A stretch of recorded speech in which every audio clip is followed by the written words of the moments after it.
दिन की शुरुआत अक्सर वैसे ही होती थी जैसे किसी टूटे हुए रेडियो से शोर निकलता है। नींद खुली नहीं कि हाथों ने अपने आप तकिए के नीचे दबे उस स्मार्टफोन को ढूंढ लिया। माइंड वॉल्ट ऑडियो बुक की इस महफिल में आज कहानी एक ऐसे इंसान की है जो अपनी ही जिंदगी के कंट्रोल रूम से बाहर खड़ा था।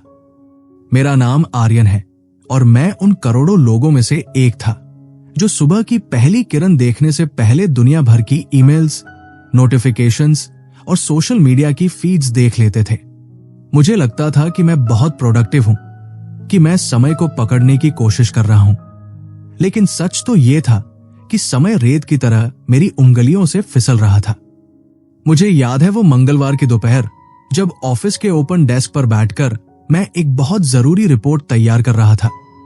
तभी बगल वाली मेज से राहुल की आवाज आई, यार आर्यन, जरा एक मिनट देखना, ये क्लाइंट का मेल समझ नहीं आ रहा। बस वो एक मिनट कब आधे घंटे में बदल गया और मेरी उस रिपोर्ट का क्या हुआ मुझे खुद पता नहीं चला। जब राहुल गया तो मुझे अपनी फाइल पर वापस आने में इतनी मेहनत लगी जैसे किसी गहरी नींद से अचानक जगा दिया गया हो। उस वक्त मुझे महसूस हुआ कि मेरा दिमाग अब मेरा अपना नहीं रहा। उसे कोई भी राह चलता इंसान या मोबाइल की एक पिंग की आवाज किडनैप कर सकती है। हम सब समय बचाने के पीछे भागते हैं, पर असल में दिक्कत समय की है ही नहीं। हम सबके पास वही 24 घंटे हैं, पर उन घंटों के भीतर जो हमारा ध्यान है, जिसे अटेंशन कहते हैं, वो नीलामी पर चढ़ा हुआ है। उस दोपहर जब मैं थक कर घर लौटा तो मेरा मन इतना भारी था जैसे मैंने दिन भर पत्थर ढोए हों। जबकि सच तो ये था कि मैंने कोई बड़ा काम पूरा ही नहीं किया था। बस यहां वहां की बातों में, ईमेल्स के जवाब देने में और खुद को बहुत व्यस्त दिखाने के चक्कर में मेरा पूरा दिन निकल गया था। ये एक तरह का नशा है, बिजी दिखने का नशा। हम सबको लगता है कि अगर हम फोन पर उंगलियां चला रहे हैं या लैपटॉप पर 10 विंडोज खोलकर बैठे हैं तो हम बहुत काम कर रहे हैं, पर हकीकत में हम सिर्फ रिएक्टिव मोड में जी रहे होते हैं। कोई बाहर से कुछ फेंकता है और हम उसे पकड़ने के लिए दौड़ पड़ते हैं। उस रात मैंने अपनी बालकनी में खड़े होकर अंधेरे को देखा और सोचा कि आखिर मेरी पसंद की जिंदगी कहाँ गई? क्या मैं सिर्फ दूसरों की जरूरतों का जवाब देने के लिए पैदा हुआ हूं? अगले दिन जब मैं ऑफिस पहुंचा तो वही कोलाहल फिर से मेरा इंतजार कर रहा था। लोग एक दूसरे से बस एक मिनट मांग रहे थे, फोन लगातार वाइब्रेट कर रहे थे और स्क्रीन पर नोटिफिकेशंस की बाढ़ आई हुई थी। तभी मेरी मुलाकात मौरा से हुई, जो हमारे ऑफिस में एक सलाहकार के तौर पर आई थी। उन्होंने मुझे बस एक बात कही जिसने मेरी सोच की बुनियाद हिला दी। उन्होंने कहा, आर्यन, तुम समय को मैनेज नहीं कर सकते क्योंकि समय तुम्हारे कंट्रोल में है ही नहीं। तुम सिर्फ अपने अटेंशन को मैनेज कर सकते हो। यह सुनकर मुझे लगा जैसे किसी ने अंधेरे कमरे में स्विच ऑन कर दिया हो। हम अक्सर टाइम मैनेजमेंट की पुरानी किताबों में उलझे रहते हैं, लिस्ट बनाते हैं, अलार्म लगाते हैं, लेकिन अगर हमारा ध्यान ही भटका हुआ है तो वो लिस्ट सिर्फ कागज का एक टुकड़ा है। मौरा ने मुझे समझाया कि हमारा ध्यान ही आज के दौर की सबसे कीमती चीज है और दुनिया की हर बड़ी कंपनी, हर ऐप और यहां तक कि तुम्हारे आसपास के लोग भी इसे चुराने की ताक में बैठे हैं। मैंने महसूस किया कि मैं एक ऐसी दुनिया में रह रहा हूं जो कभी ऑफ नहीं होती, जहां हर पल कुछ न कुछ नया हो रहा है और मुझे डर लगता था कि कहीं मैं पीछे न रह जाऊं। इसे शायद एफओमो कहते हैं, लेकिन ये उससे कहीं गहरा था। ये मेरे दिमाग की शांति की बलि ले रहा था। मौरा ने मुझे एक नक्शा दिखाया, अटेंशन के 4 कोनों का नक्शा। उन्होंने बताया कि ज्यादातर लोग रिएक्टिव एंड डिस्ट्रैक्टेड वाले कोने में रहते हैं, जहां ध्यान कम होता है और कंट्रोल भी बिल्कुल नहीं होता। मैं भी वही था। हर नोटिफिकेशन पर मेरा हाथ फोन की तरफ ऐसे जाता था जैसे किसी ने डोर खींची हो। मेरा ध्यान टुकड़ों में बंटा हुआ था, जिसे मौरा कंटिन्यूअस पार्शियल अटेंशन कह रही थी। यानी मैं काम तो कर रहा था, पर मेरा आधा मन कहीं और था। शायद उस ईमेल में जो अभी आया था, या उस सोशल मीडिया कमेंट में जो मैंने सुबह देखा था। उस दिन मैंने एक छोटा सा प्रयोग करने का फैसला किया। मैंने अपने फोन के सारे नोटिफिकेशंस बंद कर दिए। वो पल बहुत अजीब था। ऐसा लग रहा था जैसे मैंने दुनिया से अपना नाता तोड़ लिया हो। एक अजीब सी बेचैनी हुई, जैसे कुछ छूट रहा है। हाथ बार बार पॉकेट की तरफ जा रहा था, लेकिन मैंने खुद को रोका। मैंने अपनी मेज पर एक छोटा सा साइन बोर्ड लगाया जिस पर लिखा था, अभी मैं एक जरूरी काम में हूं, कृपया बाद में आए। यह करना आसान नहीं था, क्योंकि मुझे लग रहा था कि लोग बुरा मान जाएंगे। लेकिन जैसे ही मैंने अपनी पहली रिपोर्ट पर ध्यान लगाना शुरू किया, चमत्कार होने लगा।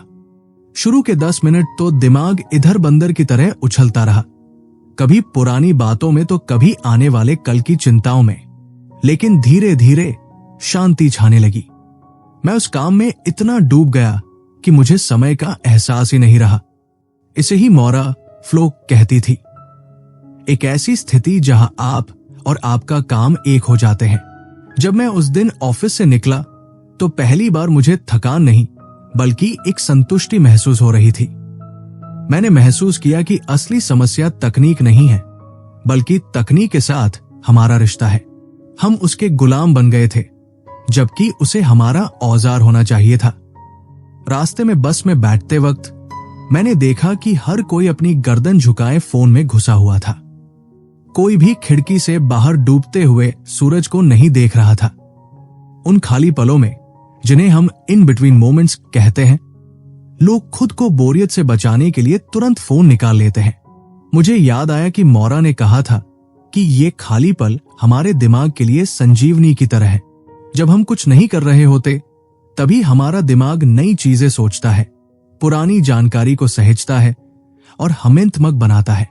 मैंने अपना फोन जेब में ही रहने दिया और बस बाहर सड़क पर चलते लोगों और पेड़ों को देखा। शुरू में तो लगा कि मैं अपना समय बर्बाद कर रहा हूं, लेकिन फिर मुझे अपनी ही एक पुरानी दबी हुई समस्या का समाधान अचानक सूझ गया। ये तब हुआ जब मैंने अपने दिमाग को भटकने की आजादी दी, यानी जब मैं डेड्रीमिंग वाले कोने में पहुंचा। घर पहुंचकर मैंने अपनी पत्नी और बच्चों के साथ वक्त बिताने की कोशिश की, लेकिन वहां भी मेरा ध्यान भटक रहा था। तभी मुझे एहसास हुआ कि मैं उनके साथ शारीरिक रूप से तो था, पर मानसिक रूप से मेरा ध्यान अभी भी ऑफिस के उन अनसुलझे मसलों पर था। अटेंशन मैनेजमेंट सिर्फ काम के लिए नहीं है, ये जिंदगी के हर लम्हे को जीने के लिए है। अगर मैं अपने परिवार को अपना पूरा ध्यान नहीं दे पा रहा, तो मैं उनके साथ न्याय नहीं कर रहा हूं। मैंने अपना फोन दूसरे कमरे में रख दिया और तय किया कि अगले 2 घंटे मैं सिर्फ उनके साथ रहूंगा। ये फोकस्ड एंड माइंडफुल होने की शुरुआत थी। शुरू में मुश्किल हुई, लेकिन जब मैंने अपनी बेटी की आंखों में वो चमक देखी, जब मैं उसकी बातें ध्यान से सुन रहा था, तो मुझे समझ आया कि मैंने अब तक क्या खोया था।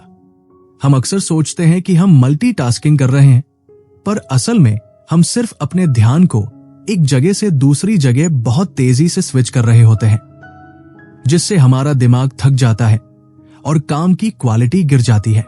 रात को सोने से पहले मैंने अपनी डायरी में वो सारी बातें लिखी जो दिन भर मेरे दिमाग में शोर मचा रही थी। मौरा ने मुझे सिखाया था कि अगर आप अपने दिमाग को शांत करना चाहते हैं, तो उसे ये भरोसा दिलाना होगा कि उसकी सारी जरूरी बातें कहीं सुरक्षित लिखी हुई है। इसे वर्क फ्लो मैनेजमेंट सिस्टम कहते हैं। जब मैंने अपनी आने वाली मीटिंग्स, अधूरे काम और यहां तक कि घर का सामान लाने की लिस्ट एक जगह लिख दी, तो अचानक मेरा सिर हल्का हो गया, जैसे किसी ने बहुत सारा बोझ उतार दिया हो। उस रात मुझे ऐसी नींद आई जो बरसों से नहीं आई थी। मुझे समझ आने लगा था कि अटेंशन मैनेजमेंट कोई रॉकेट साइंस नहीं है, ये बस अपनी आदतों को फिर से प्रोग्राम करने का एक तरीका है। ये एक यात्रा है और मैं अभी सिर्फ इसके पहले पड़ाव पर था। मुझे पता था कि कल फिर से चुनौतियां आएंगी, लोग फिर से मेरा ध्यान चुराने की कोशिश करेंगे, लेकिन अब मेरे पास एक ढाल थी। मैंने महसूस किया कि अपनी जिंदगी का मालिक बनने के लिए सबसे पहले अपने ध्यान का मालिक बनना जरूरी है। माइंड वॉल्ट ऑडियो बुक की इस दास्तां में आर्यन की ये बदली हुई सोच ही उसके आने वाले कल की बुनियाद बनने वाली थी, जहां अब वो शिकार नहीं बल्कि अपनी पसंद की जिंदगी का रचयिता था। बुधवार की वो सुबह कुछ अलग थी, क्योंकि पहली बार मैंने ऑफिस पहुंचकर सबसे पहले अपना ईमेल नहीं खोला। माइंड वॉल्ट ऑडियो बुक की इस चर्चा को आगे बढ़ाते हुए मैं आर्यन आपको अपनी उस जद्दोजहद के बारे में बता रहा हूं, जहां पुरानी आदतें मुझे पीछे खींच रही थी। जैसे ही मैं अपनी डेस्क पर बैठा, मेरा हाथ अपने आप फोन की तरफ गया, मानो उसमें कोई चुंबक लगा हो। ये डिसीजन फटीग का शुरुआती संकेत था। अपनी पुरानी आदतों को न मानना और नई राह पर चलना बहुत सारी विल पावर या इच्छा शक्ति खर्च करता है। मौरा ने मुझे समझाया था कि हम सबकी इच्छा शक्ति का एक सीमित भंडार होता है, और अगर हम सुबह से ही खुद को छोटी छोटी चीजों के लिए टोकते रहेंगे तो दोपहर तक हम मानसिक रूप से थक जाएंगे।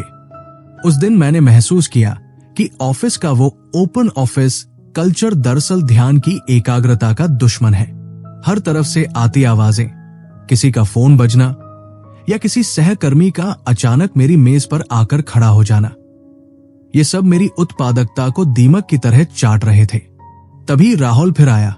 आर्यन, चाय पिएंगे? मैंने मुस्कुराकर मना कर दिया और अपने कान पर हेडफोन लगा लिए। मौरा ने बताया था कि हेडफोन सिर्फ शोर कम करने के लिए नहीं होते, वे दुनिया को एक विजुअल सिग्नल देते हैं कि इस वक्त मुझे परेशान न किया जाए।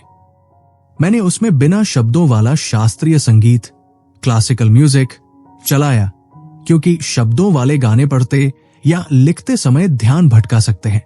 उस वक्त मुझे अपनी डेस्क पर फैले कागजों और पुरानी फाइलों के ढेर को देखकर अजीब सी घबराहट हुई।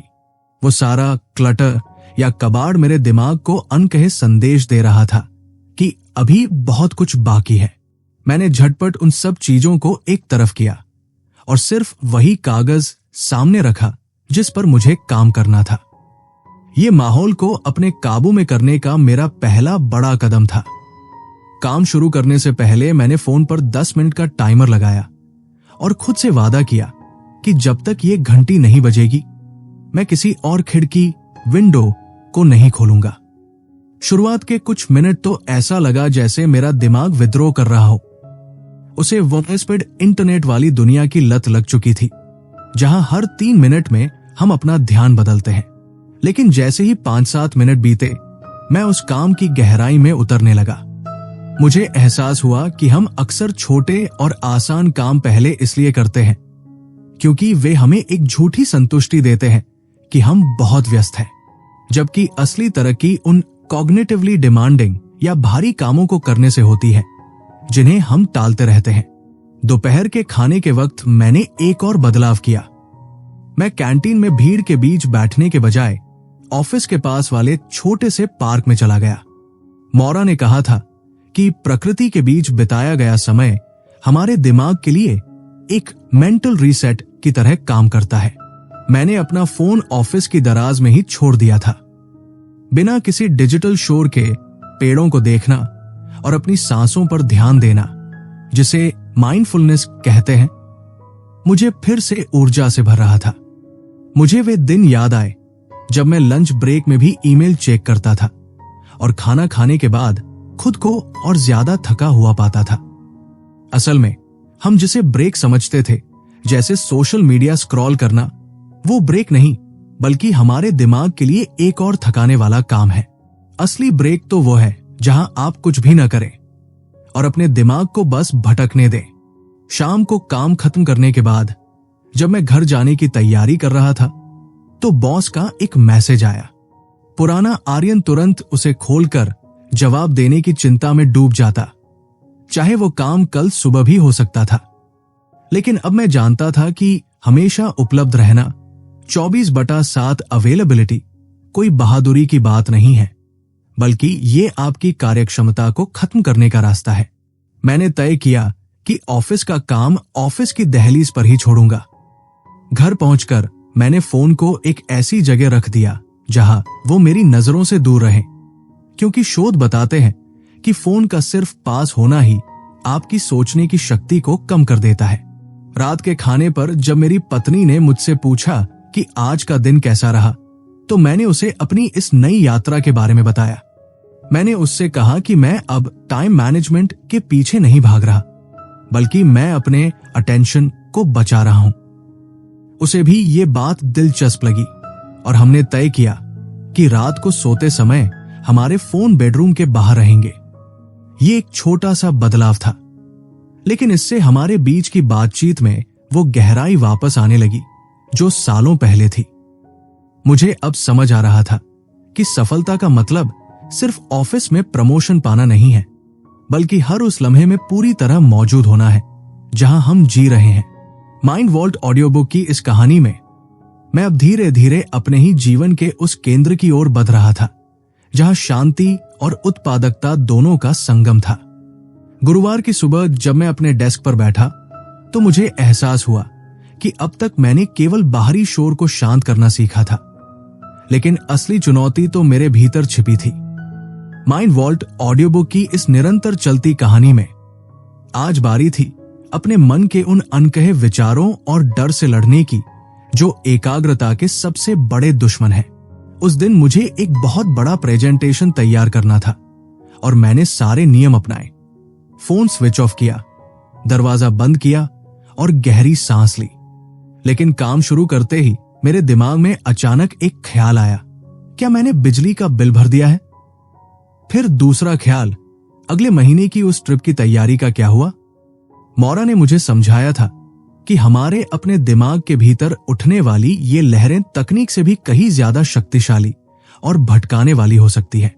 हमारा दिमाग अक्सर अधूरी जिम्मेदारियों और अनकहे वादों की याद दिलाकर हमें उस पल से दूर ले जाता है जहां हमें होना चाहिए। यहीं पर मुझे वर्कफ्लो मैनेजमेंट के असली महत्व का पता चला।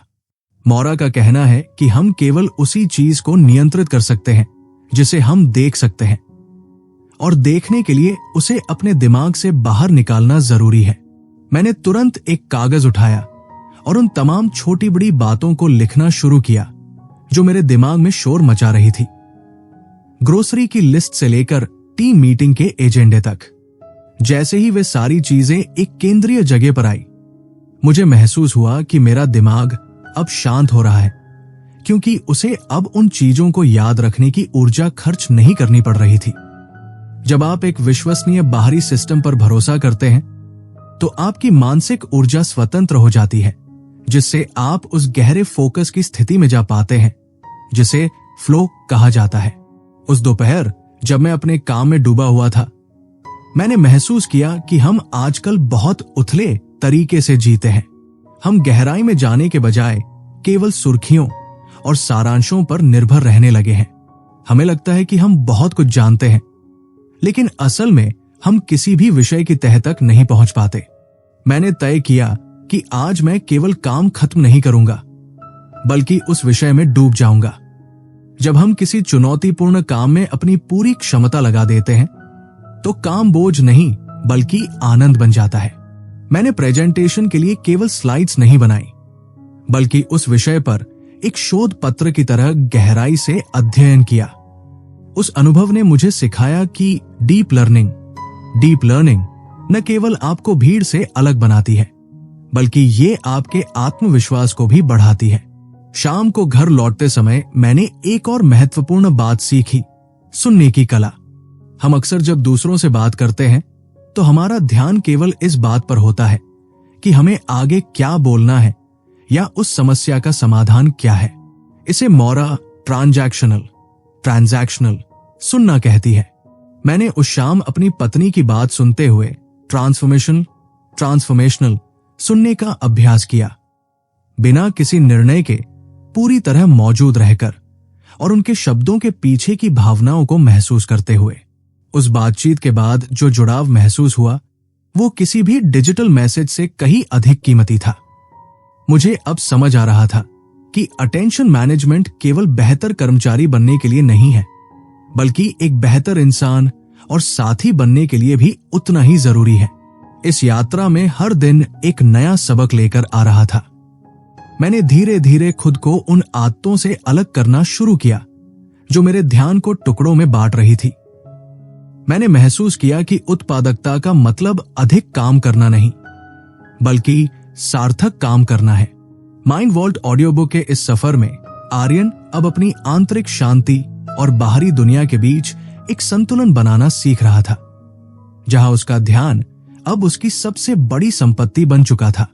शुक्रवार का दिन मेरे लिए एक इम्तिहान की तरह था, क्योंकि ऑफिस में काम का दबाव अपने चरम पर था।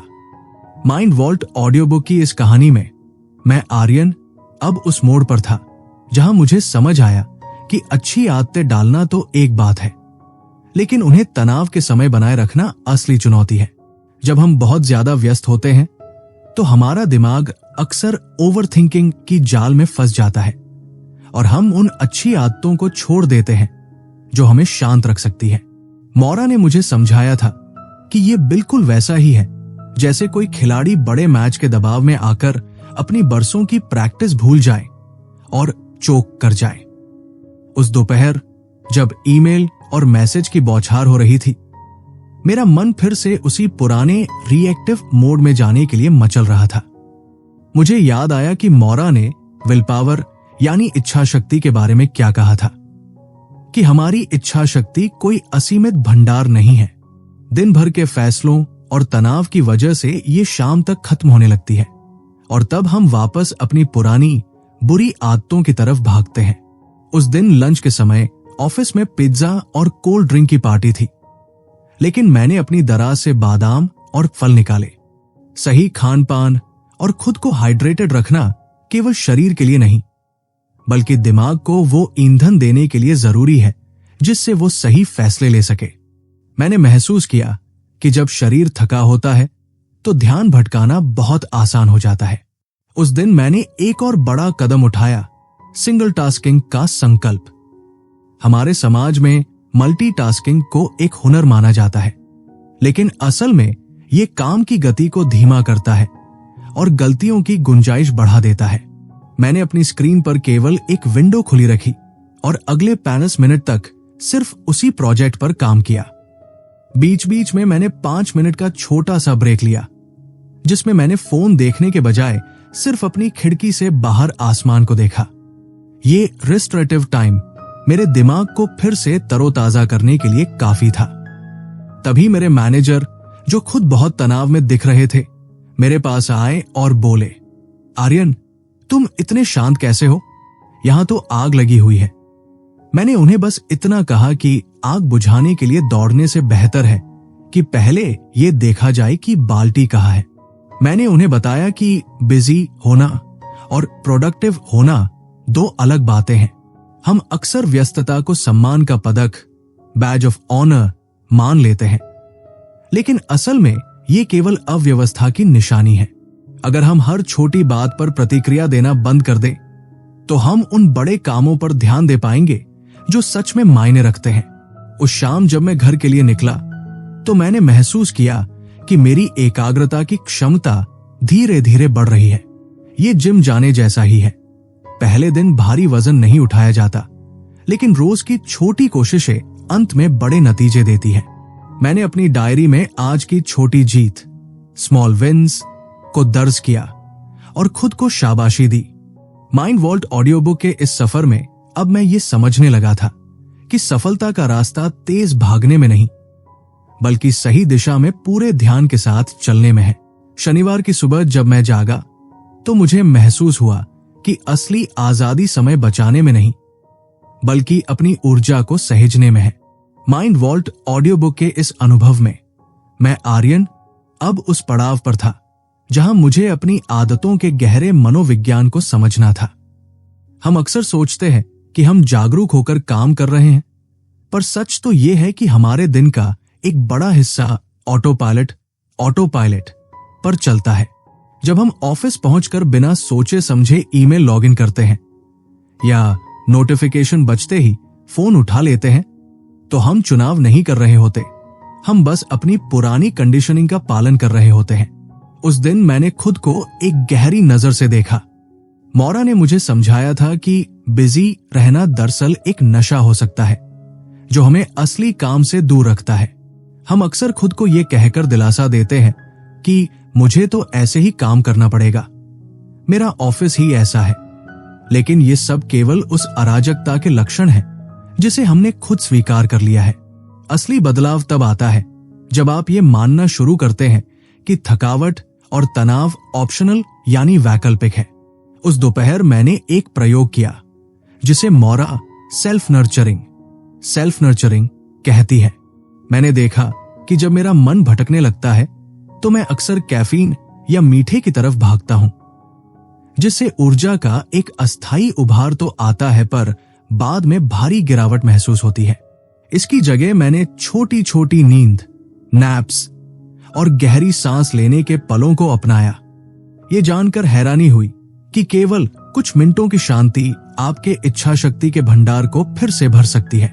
मैंने ये भी महसूस किया कि हमारे भीतर एक डर बैठा होता है, तेज न भागने का डर।